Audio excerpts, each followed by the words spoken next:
Anemic Court is now in session. Today's case Tokyo Revengers after Tenjiku arc.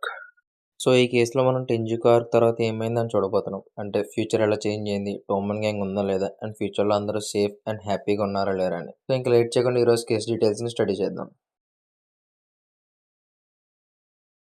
So మనకి టెంజుకు arc తర్వాత MS ఫునరల్తో start అవుతుంది. ప్రతి ఒక్కరు చాలా సాడ్గా ఉంటారు, ముఖ్యంగా అయితే మన డ్రాకన్. ఎందుకంటే తను ప్రొటెక్ట్ చేస్తానని ప్రామిస్ చేశాడు, బట్ చేయలేకపోయాడని చాలా ఫీల్ అవుతూ ఉంటాడు. ఆ నెక్స్ట్ మనకి కోకో అండ్ నినూపిని చూపిస్తారు. వీళ్ళిద్దరూ ఒకరికొకరు సెండ్ ఆఫ్ ఇచ్చుకుంటారు. అండ్ కాకుచో తన ఐజానోతో ఉన్న చైల్డ్హుడ్ మెమరీస్ అన్ని గుర్తు చేసుకుంటూ ఉంటాడు. ఈ సీన్ తర్వాత మనకు చూపిస్తారనమాట, ఎమ్మాని ఇంకా ఐజానోని చంపినందుకు కిసాకిని ఇంకా తనకు సహాయం చేసిన హనుమాని క్రిమినల్స్ కింద ప్రకటిస్తారు. ఇందులో మనకు ఆల్రెడీ తెలుసు అనమాట, కిసాకి చనిపోయాడు అండ్ హనుమ వచ్చేసి తప్పించుకుంటూ తిరుగుతాడు. సో ఆ నెక్స్ట్ ప్యానల్లో మనకి మైకి ఏదో పెద్ద డెసిషన్ తీసుకున్నాడని చూపిస్తారు. సో దీని గురించి మనకి ఫర్దర్ చాప్టర్స్లో చెప్తారనమాట. సో అలా ప్రతి క్యారెక్టర్ని చూపిస్తూ ఉంటారు. అండ్ మన టాకిమిచి అయితే కిసాకి చనిపోయినందుకు చాలా ఫీల్ అవుతూ ఉంటాడు. ఎందుకంటే కిసాకి వచ్చేసి తను అనుకున్నట్టు టైం కీపర్ కాదనమాట. సో యాక్చువల్గా కిసాకి వచ్చేసి హినాటాని లవ్ చేస్తారనమాట. సో ఎప్పుడు మన టాకిమిచిని ఒక రైవల్ కింద చూస్తూ ఉంటాడు. నెక్స్ట్ ప్యానల్లో మైకి టాకిమిచిని అడుగుతారనమాట. అంటే టాకిమిచి ఫ్యూచర్ నుంచి వచ్చాడు కదా, సో ఫ్యూచర్ నుంచి వచ్చిన మొత్తం స్టోరీ అంతా ఎక్స్ప్లెయిన్ చేయమంటాడు. సో మనోడు రైల్వే స్టేషన్ కాడి నుంచి, అంటే స్టోరీ అక్కడే కదా మొదలైంది. సో అక్కడి నుంచి ప్రతి ఈవెంట్ ఎక్స్ప్లెయిన్ చేస్తూ ఉంటాడనమాట. సో దీని తర్వాత మైకి అంటాడనమాట, నేను ఫస్ట్ టైం చూసినప్పుడు నువ్వు చాలా బర్డెన్స్ మోస్తున్నట్టు కనబడ్డావు, అందుకే నీ దగ్గరికి వచ్చాను, అలాగా నేను నీకు హెల్ప్ చేయడానికి అని చెప్పి అంటాడనమాట. సో వాళ్ళిద్దరు అలా డిస్కస్ చేసుకుంటూ ఉంటారు. అండ్ ఒక పాయింట్లో అయితే మైకి అంటాడనమాట, నువ్వే నా హీరో అని. సో వీళ్ళిద్దరూ డిస్కస్ చేస్తూ ఉండగా టోమన్ మెంబర్స్ అందరూ అక్కడ గ్యాదర్ అప్ అవుతారు. సో టోమన్ మెంబర్స్ అందరూ వచ్చాక మైకీలో స్పీచ్ ఇవ్వడం మొదలెడతాడనమాట. మనం చాలా సాక్రిఫైసెస్ చేసాం, ఇంకా టెంజుకు గ్యాంగ్ని డిఫీట్ చేశాక జపాన్లో మంద టాప్ గ్యాంగ్ అయింది, మనం ఒక ఎరాని క్రియేట్ చేసాం అండ్ నెక్స్ట్ జనరేషన్ చెప్పుకునేదనమాట. సో దీని తర్వాత మనోడు ఒక మాట అంటాడనమాట, టోమన్ డిస్బాండెడ్ అని. సో ప్రతి ఒక్కరు షాక్లో ఉంటారు. నేను స్టార్టింగ్లో చెప్పా కదా మైకి ఒక పెద్ద డెసిషన్ తీసుకున్నాడని. సో అది ఇదే అనమాట. అందరూ ఇలా షాక్లో ఉండగానే మైకి ప్రతి కెప్టెన్ని పిలిచి ఒక్కొక్కరిని అప్రిషియేట్ చేస్తూ ఉంటాడు అనమాట. సో ఇంకా మైకి మీద ఉన్న రెస్పెక్ట్ వల్ల అందరూ ఈ డెసిషన్కి ఒప్పుకుంటారు. సో చివరికి టోమన్ డిస్బాండ్ అయిందనమాట.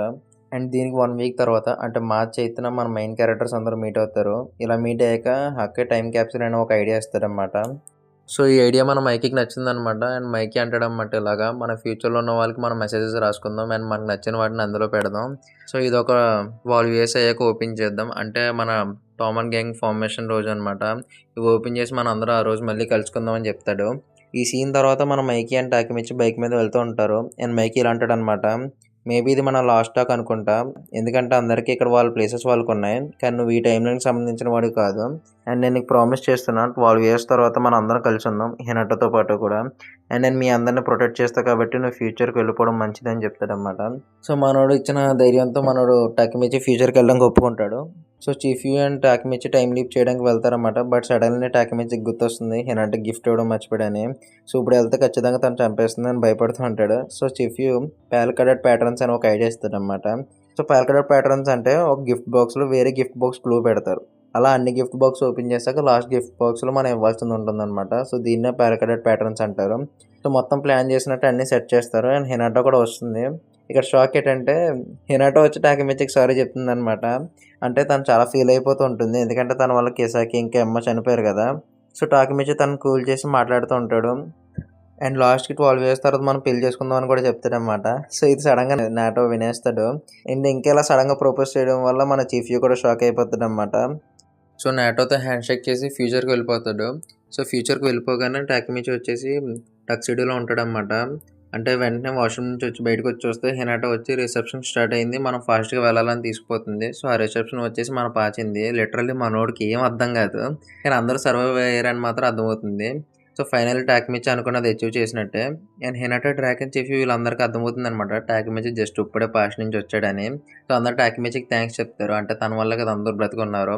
సో దీని తర్వాత ఎవరెవరు ఏం చేపిస్తున్నారు అని చూపిస్తూ ఉంటారు. సో పాచిన్ వచ్చేసి వాళ్ళ ఫాదర్ బిజినెస్ హ్యాండ్ ఓవర్ చేసుకుంటాడు అనమాట. సో మనోడు చాలా రిచ్ అయిపోతాడు. ఇంకా తన అన్న పాయన్ పాచిన్కి అడ్వైజర్ కింద ఉంటాడనమాట. ఇంకా మిత్సి ఫ్యాషన్ డిజైనర్ అవుతాడు, హక్కే మోడల్ అయిపోతాడు. ఇంకా తన సిస్టర్ యూజు వచ్చేసి హక్కేకి మేనేజర్ అనమాట. ఇంకా ద కువాటా బ్రదర్స్ అంటే స్మైలింగ్ యాంగ్రీ వీళ్ళిద్దరు వచ్చేసి రామన్ షాప్ పెడతారు. అండ్ మన చీఫ్ వచ్చేసి పెట్ షాప్ పెట్టుకుంటాడు. అండ్ అందులో కాజుతార్ హెల్ప్ చేస్తూ ఉంటాడు. అండ్ ఫైనల్గా మన డ్రాగన్ నిన్నూపి వచ్చేసి ఒక బైక్ షాప్ పెట్టుకుంటారు అనమాట. సో, నెక్స్ట్ ప్యానెల్‌లో నాటోని కలుస్తాడనమాట. సో, టాకెమిచి చాలా ఎమోషనల్ అయిపోతాడు. తెలుసు కదా టెంజుకా ఆర్క్ ముందు నాటోని చంపేస్తాడని. సో, చాలా హ్యాపీగా ఉంటాడు. కానీ టాకెమిచికి ఒక డౌట్ వస్తుందనమాట. సో, మన అందరి గురించి మాట్లాడుకున్నాం. సో, మైకీ ఎక్కడ? సో, అందరిని అడుగుతాడనమాట మైకీ ఎక్కడ అని. అప్పుడు డ్రాగన్ అండ్ చీఫ్ మైకీ ఓవర్‌సీస్‌లో ఒక రెస్టారెంట్ పెట్టుకున్నాడు. అది చాలా సక్సెస్ అయింది. ఈరోజు ఇక్కడికి రావాలనుకున్నాడు కానీ వర్క్ లోడ్ వల్ల రాలేకపోయాడు. ఇంకా మైకీకి అయితే నేను చూడాలని ఉందని చెప్తారు. ఇది విన్నాక టాకెమిచి చాలా హ్యాపీగా ఫీల్ అవుతాడు. అండ్ ఆ నెక్స్ట్ ప్యానెల్‌లో హినాటా, టాకెమిచి నడుచుకుంటూ వెళ్తారు. టాకెమిచి మైకీకి ఏమన్నా అయిందేమో అని భయపడ్డాడు. కానీ ఇప్పుడు చాలా బిజీ అయిపోయాడు. ఎంత బాగుందో కదా! అని అనగానే హినాటా అంటుందనమాట. మనం కూడా ఇప్పటి నుంచి చాలా ఫుల్ బిజీగా ఉంటాం. ఎందుకంటే జూన్ అంటే 3 మంత్స్ తర్వాత మన వెడ్డింగ్ సెరమనీ. సో, పార్టీ మన మీద ఉంది. అండ్ నీ డ్రెస్ ఇంకా రెడీ కాలే. సో, రేపు వెళ్లి చూసిరా అని చెప్తుంది. సో, మిత్సుయో కాడికి వెళ్తాడనమాట. అక్కడ మనం హినాటా వెడ్డింగ్ డ్రెస్ చూడొచ్చు. భలే ఉంటుంది. అండ్ అప్పుడే హక్క ఇంకా యుజుహా కూడా వస్తారు. సో, వాళ్ళందరూ కలిసి ఒక పాత మెమోరీస్ అన్నీ గుర్తు చేసుకుంటూ మాట్లాడుకుంటూ ఉంటారు. అన్నీ మారుతాయి కానీ టాకెమిచి లైఫ్ మాత్రం మారదు. మారింది ఏమన్నా ఉందంటే తన వర్కర్ కాస్త మేనేజర్ అయ్యాడంతే. ఇంకా సేమ్ హౌస్‌లోనే ఉంటాడు. సో, ఇంకేం చేయలేక మొత్తం క్లీన్ చేసి టీవీ చూస్తూ ఉంటాడనమాట. సో, అప్పుడే మనకు టీవీలో ఒక న్యూస్ వస్తుంది. ఏంటంటే బోంటన్ అనే ఒక గ్యాంగ్ పీపుల్స్‌కి హార్మ్ చేస్తూ ఉంటుందనమాట. ఇది ఇప్పుడు చాలా సీరియస్ అయింది. అండ్ బోంటన్ ఒక మెంబర్స్ లేటెస్ట్ పిక్స్ అని చెప్పి స్క్రీన్ మీద ఏస్తారు. అండ్ ఆ పిక్స్‌లో బోంటన్ గ్యాంగ్ లీడర్ హెడ్ వెనకాల ఒక టాటూ ఉంటుందనమాట. సో, ఆ టాటూ ఎక్కడో చూసినట్టు ఉంటుంది. బట్ మన టాకెమిచికి అసలు గుర్తురాదనమాట. సో, టెంజుకా ఆర్క్ చూసిన వాళ్ళకి తెలిసే ఉంటుంది. ఆ సింబల్ వచ్చేసి ఐజానా ఇయర్ రింగ్స్ కొంటే దీన్ని బట్టి చూస్తే ఐజానా బ్రతికే ఉన్నాడంటారా? కింద కామెంట్స్‌లో కామెంట్ చేయండి. సో, నెక్స్ట్ చాప్టర్‌లో టాకెమిచి ఇంకా హినాటా రామెన్ షాప్‌కొస్తారు. అదే స్మైలింగ్ యాంగ్రీ పెట్టారు కదా! అదే. బట్ మన టాకెమిచి మాత్రం ఆ టాటూ కోసం ఆలోచిస్తూ ఉంటాడు. హినాటా ఏం చెప్తుందో కూడా వినడనమాట. సో, ఫుడ్ తింటూ ఉండగా టోమన్ గ్యాంగ్ లాస్ట్ రోజు తీసుకున్న ఫోటో చూస్తాడు. అది చూసి మైకీని కలిస్తే బాగున్ను అండ్ మైకీ ఎలా ఉన్నాడని అడుగుతాడనమాట. దానికి స్మైలీ నాకేం తెలీదని చెప్తాడు. ఇది విని షాక్ అవుతాడనమాట. ఎందుకంటే ఓవర్‌సీస్‌లో రెస్టారెంట్‌లో గట్టా అన్నారని అడుగుతాడు.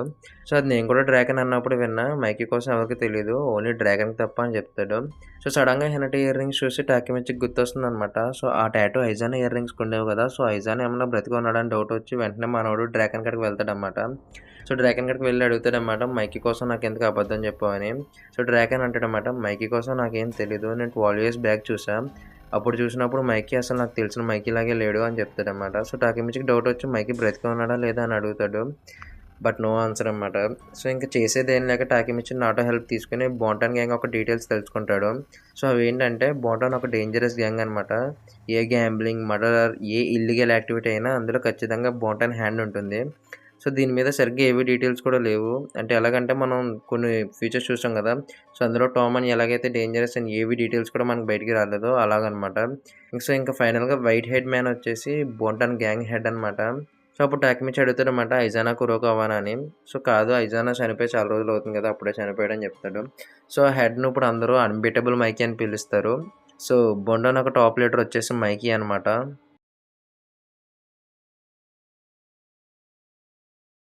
సో, నెక్స్ట్ వీడియోలో మైకీ ఇలా ఎందుకు చేంజ్ అయ్యాడు? టాకెమిచి మళ్ళీ పాస్ట్‌కి వెళ్ళాడా లేదా? ఇంకా బోంటాన్ గ్యాంగ్ మెంబర్స్ డీటెయిల్స్ అన్నీ మాట్లాడుకుందాం. So, next video notification miss అవ్వకూడదంటే వెంటనే సబ్స్క్రైబ్ చేసుకొని కోర్ట్‌లో జాయిన్ అయిపోండి. అండ్ పక్కనున్న బెల్ ఐకాన్ మీద క్లిక్ చేసి రెడీగా ఉండండి. సో, ప్రస్తుతానికి